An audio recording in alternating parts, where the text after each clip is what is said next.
In my last video, I did the August budget, and now what I wanted to do is actually a new timeline of this budget, so a weekly spending. So this is a monthly overview, and I now want to break it down monthly, and you'll see why. It's mostly because then I will know the timing of when I can take my cash out, what I need in which week.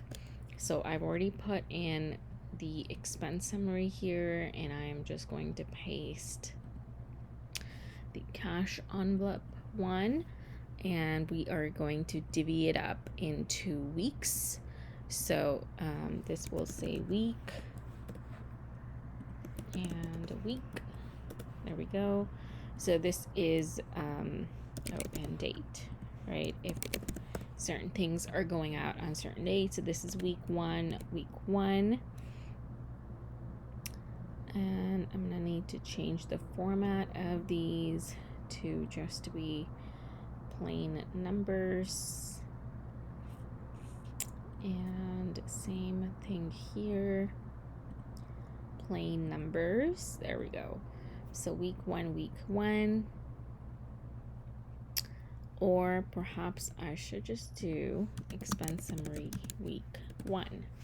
That maybe is going to be better, and then I can adjust these amounts. So let me just copy this over 4 times here. And okay, 2.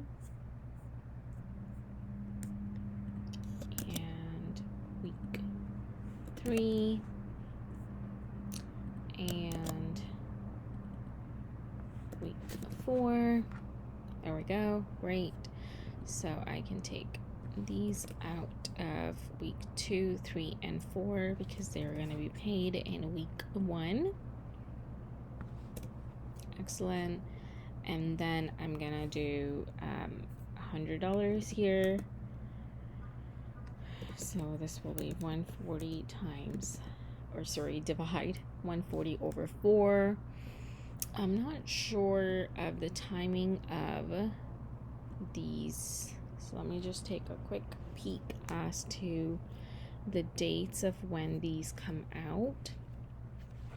So Instacart is the last week, so it is week 4.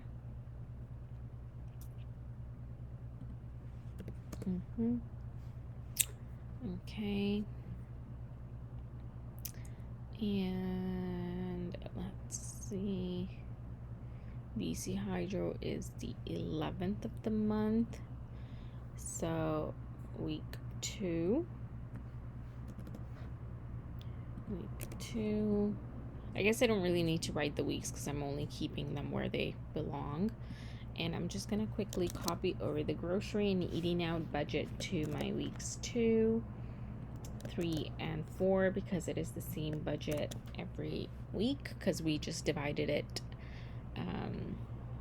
by 4. So now BC Hydro is gone from here, and Telus and Fido are in week 4. Apple Storage is in week 1. Okay, perfect. So now I need to take out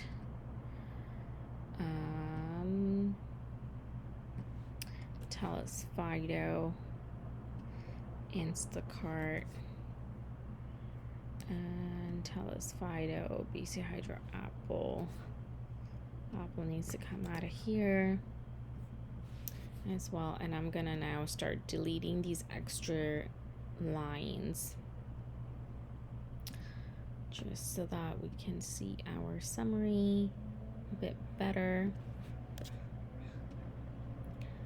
We'll be taking lesser space, which is great. Why can't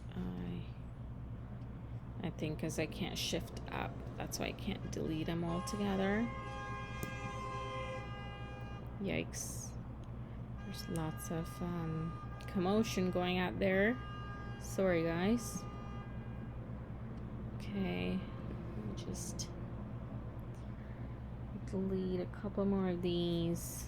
and see if what I divvied up actually makes sense. Dun, dun, dun, dun, dun. Okay.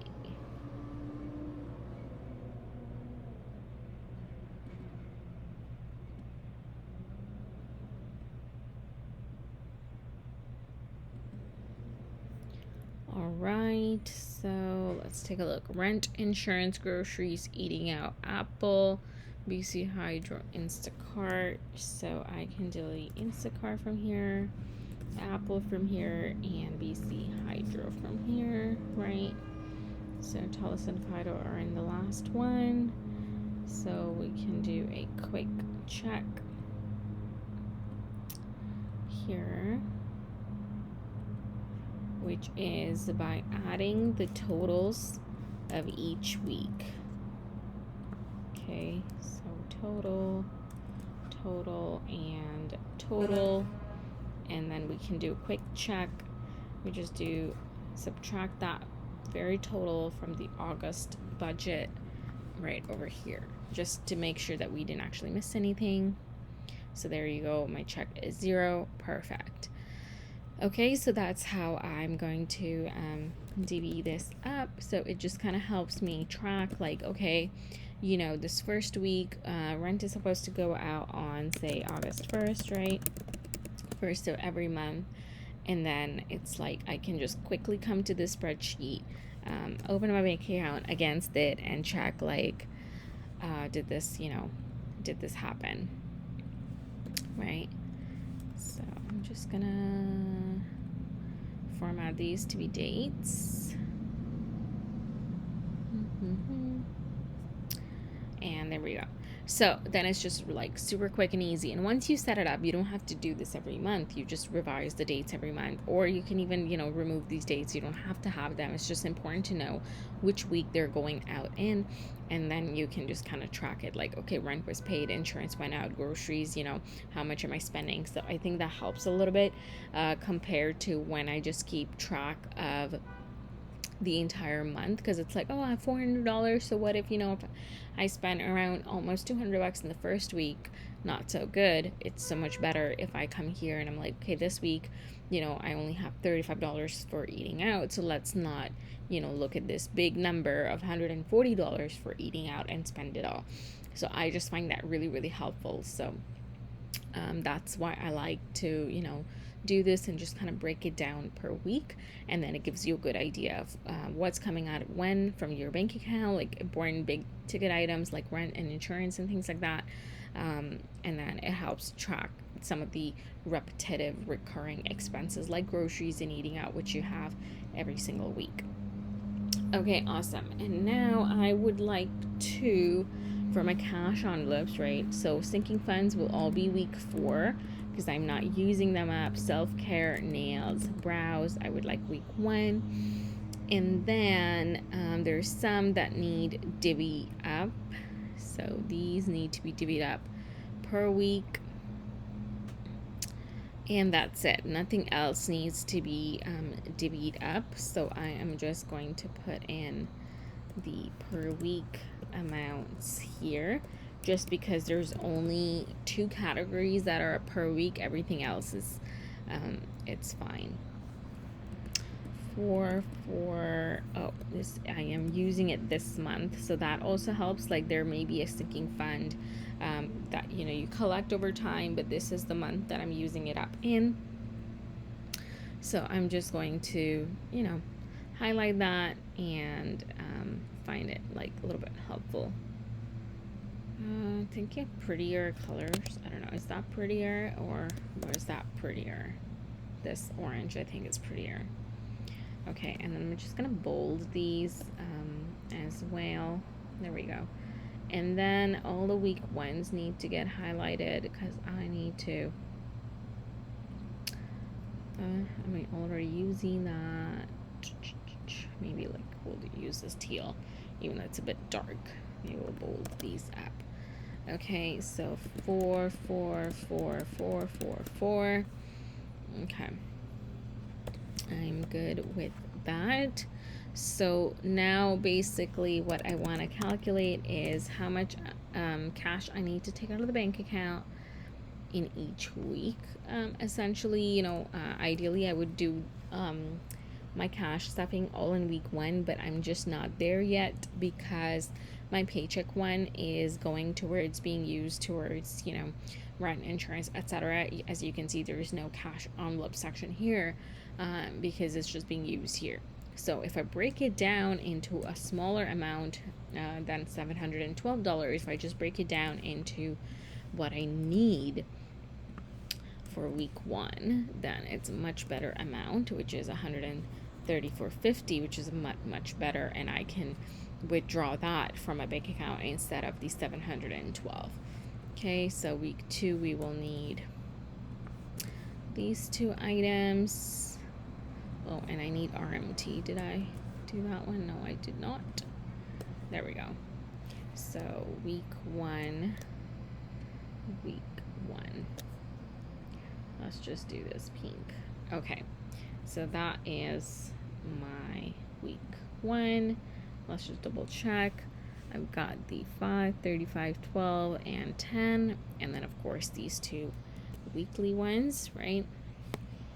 And then this 80 to 50 is going to be true for week 3 as well, is 80 to 50, and then for week 4 is when I need everything else. So 100 plus 20 plus 20 plus 10 plus 20 plus 15 plus 25 plus 55 plus 5 plus 50, and then let's not forget these 2 weekly amounts.